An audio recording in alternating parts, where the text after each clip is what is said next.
a new resident move in to one of our homes. So super excited about that. So I wasn't able to come on live yesterday, but decided to come on today to share something with you that's been on my mind. Um, e- Especially if you are following us in the United States, we had the 4th of July, 250 years of being a country, this baby country kind of thing. And there's been a lot of conversation about freedom this weekend here in this country. And I want to pose something a little bit different related to freedom. What if you're still not free? And I don't mean that in a political sense or a racial sense, but feel that for yourself. What if you're not free? What if you're still performing? What if you're still like pretending in your life?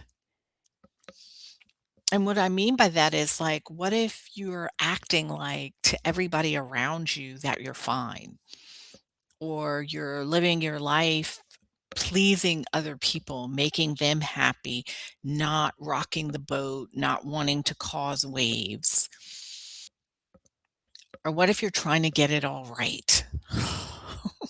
I'm raising my hand because I can't tell you how much of my life I have spent trying to get it right, trying to get it right, gotta get it right, gotta get it right, gotta get it right. That perfectionism, it really, really weighs on us.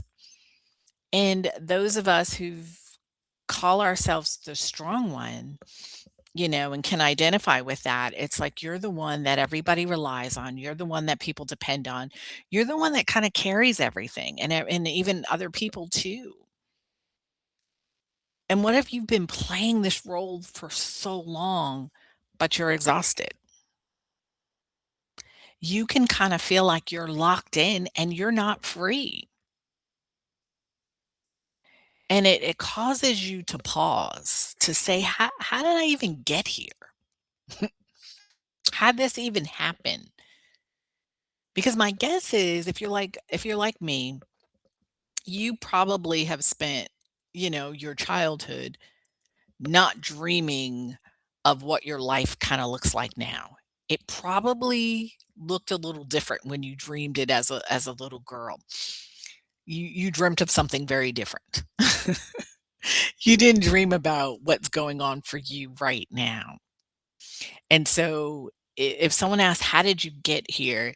It probably may make you pause and be like, I have to think about some things. I have to figure some things out to figure out exactly how you got here. And there are many windy turns and curves, and life threw some things at you for sure. But some of those things after a while became self-inflicted, became self-imposed, right? Because we have a choice whether we people please. We have a choice whether we constantly are seeking this perfection. We have a choice whether we carry everybody else. And I know your logical mind is probably telling you, but if I didn't, who would? Because you don't understand my family dynamics. You don't understand what's going on. If I don't do it, nobody else will. I can't rely on anybody else. And that's a big deal. And that's real. And I'm not disputing that by any stretch of the imagination. If your life is like that, then that's real. Period. Hands down. It just is. But there is another way. There's another way of being, taking a breath. There's another way to exist.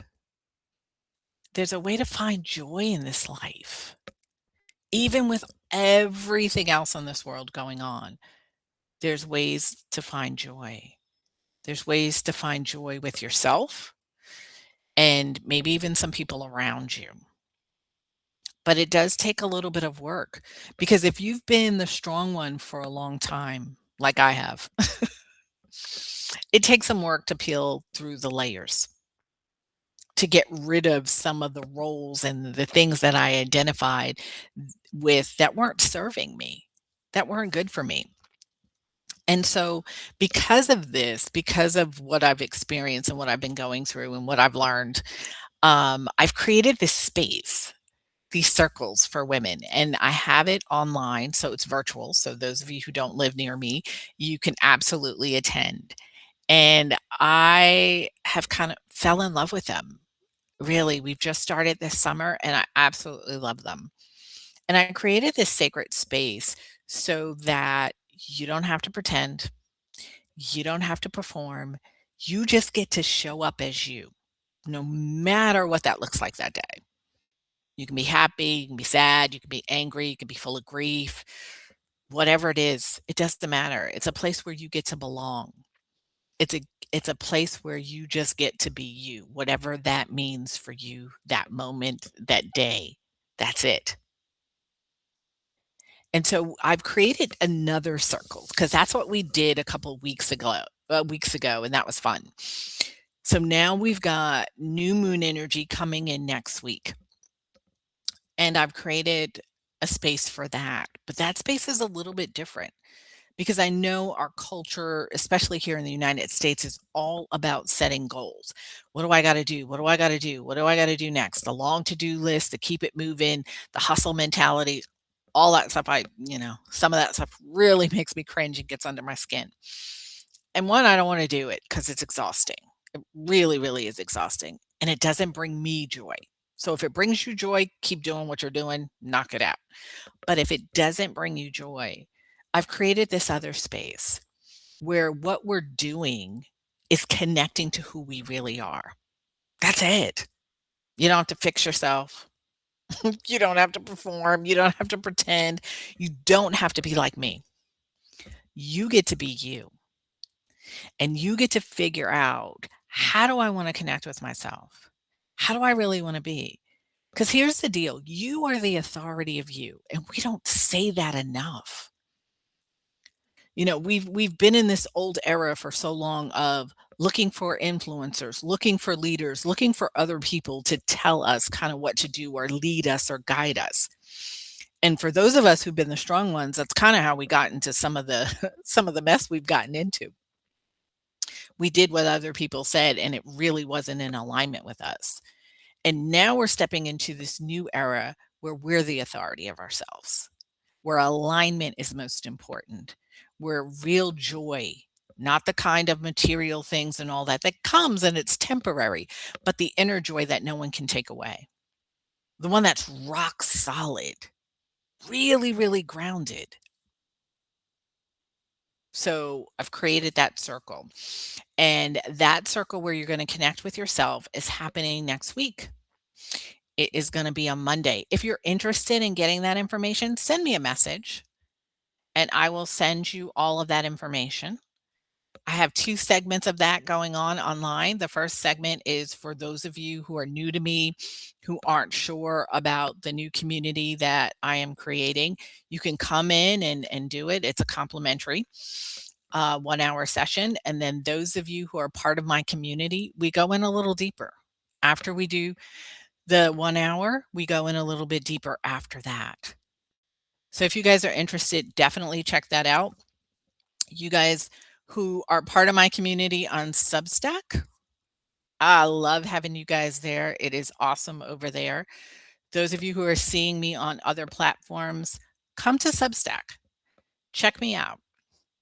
It's a simple website, bunow.substack.com. Come over there for the end of this video because we're about to go deeper in. I'm going to talk more about how we've been pretending and how we can kind of break free. And I can share with you some things that I've done to break free from from the pretending, from the people pleasing, from the performing the strong one, which has exhausted me. I can honestly tell you that it has totally exhausted me. So if you want to go a little bit deeper, definitely join me over on Substack. For those of you on other platforms, take care. I'll see you later. Substack, we're going to keep going. So let's get into this a little bit more, right? Let's get into the pretending. The real deal of the pretending of what we've done that we've kinda locked into, and it becomes hard to free ourselves from it. From a lot of my life, I grew up with a mother and especially a grandmother that were very much into people pleasing. My grandmother was born in the 1920s. And so her experience as a Black woman here in the United States was vastly different than mine, because of all the things she grew up living with. She grew up in the South, so that tells you a lot. She's a step away from sort of slavery. And so her belief system was a lot of fear, right? But it was a fear for survival. It was a fear of, I've got to keep my family alive. So a lot of things that she passed down were definitely for my best interests, of course, but some of that was very harmful. And she didn't know that at the time. She was just trying to keep us alive. She was surviving. So she taught me and my mother a lot of survival skills, lots and lots of survival skills.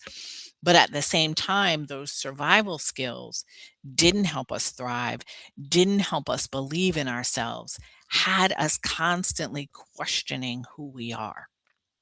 And am I doing the right thing? Am I misstepping? Is this going to blow up in my face? All of this wondering, which creates a lot of stress, a lot of stress. So I learned early on how to people please. And in the culture that I grew up in New York and I lived in what I call two totally different worlds. I grew up in private school, right? That's the school I went to. It was private school. So a lot of the people there had more money than we had, lived a very different lifestyle than we lived. And then on the other hand, I had my family and the culture of that. And so my grandmother was one of those people, you had to look this way, you had to look that way, you had to have these clothes on, your hair had to be this way, you had to talk this way. So it was a lot of pressure. So just going out in public was like a huge checklist. Depending on where you were going, who was going to be there, determined how you would look, how you would act. There was never the question of what do you feel like? What do you want to do? How do you want to be? The choices were pretty simple. Okay, here are the two dresses you need to wear. Do you want to wear this one or this one? You couldn't choose that thing over there because that wasn't appropriate for where we were going or what we were doing or who was going to see us. So there was so much pressure in that. And hopefully some of you out there, you'll understand because you may have gone through it, unfortunately, not, in a good way, but you've lived through that somewhat of that pressure to have to be like somebody else.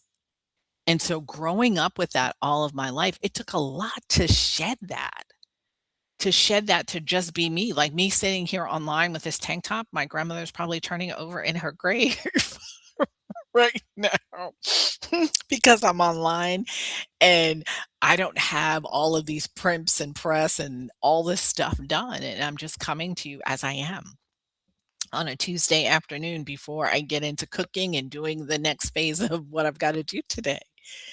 But this is not how I grew up. However, I've learned how to be more me. And what I want to offer you guys, if you're feeling like, yes, I don't feel like I have the freedom to be me, what's a first step or a way into this? Here's what I would share with you. I didn't get here overnight. So let me say that me doing videos with my natural hair and it's wavy, kinky, all this kind of way, no makeup, all of this stuff, I did not get here overnight. This is not where I started at all. So I got to say that. But one of the first things I did was I started off with baby steps. So think about your life. If you're people pleasing, if you're out there pretending and performing, and you're one of those people that feels like, oh, when I go out, I got to be this, I got to be that. Pick one thing, one little thing that you can ask yourself, what do I feel like? Even if it's something simple as hair. And those of you who know me for a long time know that my hair constantly changes. Why? Because it's one of my fun things. It's like the best thing ever. I grew up with a doll that was only like a half. not even a full person, but, like, just her shoulders, and the rest of it was hair, and I used to play around with this doll's hair all the time.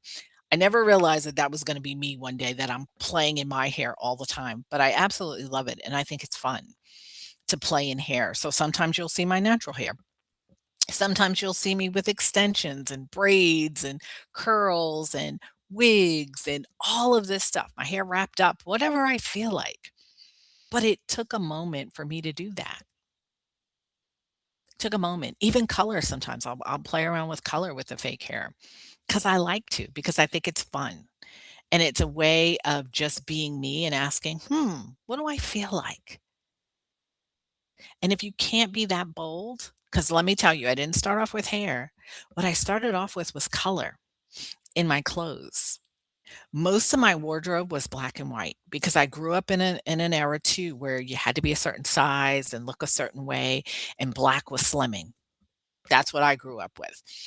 So I had a lot of black in my wardrobe because black was slimming and I always felt overweight. Now, granted, in my 20s, I was, and I'll do an episode on that one day, but I absolutely was overweight. I was probably morbidly obese at that age in my mid 20s. However, not all of my life was I morbidly obese or whatever, or had to stay in black, but it was the color I felt most comfortable with because I could go in a room and I wouldn't stand out. I would kind of be in the background. I wouldn't be noticed. I wouldn't get the attention. I could just kind of blend in.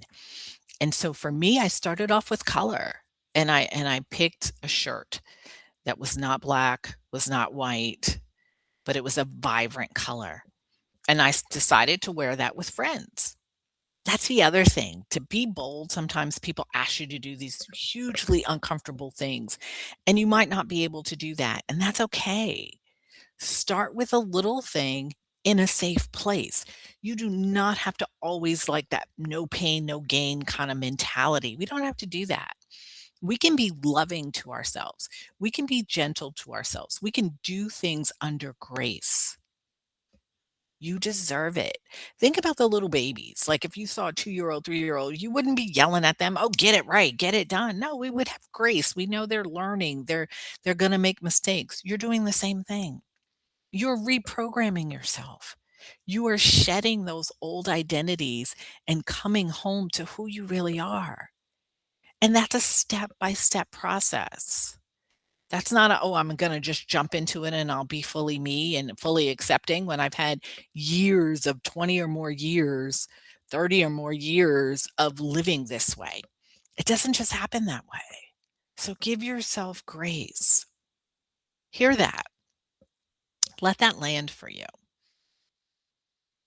So start off with something very simple, just like changing your shirt, asking yourself, what do I feel like? What do I really like? Ask yourself that question. Because see, that's something so simple. And maybe you want to be bold in a room, or maybe you just want to relax in the room. You get to decide. There's no right or wrong answer except for the one that's not in alignment with you, because then that's wrong for you. But you have to decide what that is for you. And I want to ask you an important question. What would it be like if you didn't have all these expectations? If other people didn't have expectations of you, what would that be like? How would that feel? And I want you to sit with that, even write about it. And if you feel so inclined, you can send me a private message and even discuss like how that lands for you. Because most of us who found this channel, who if you've had a life like me, you've had a lot of people depend on you. You've had a lot of things that you're responsible for.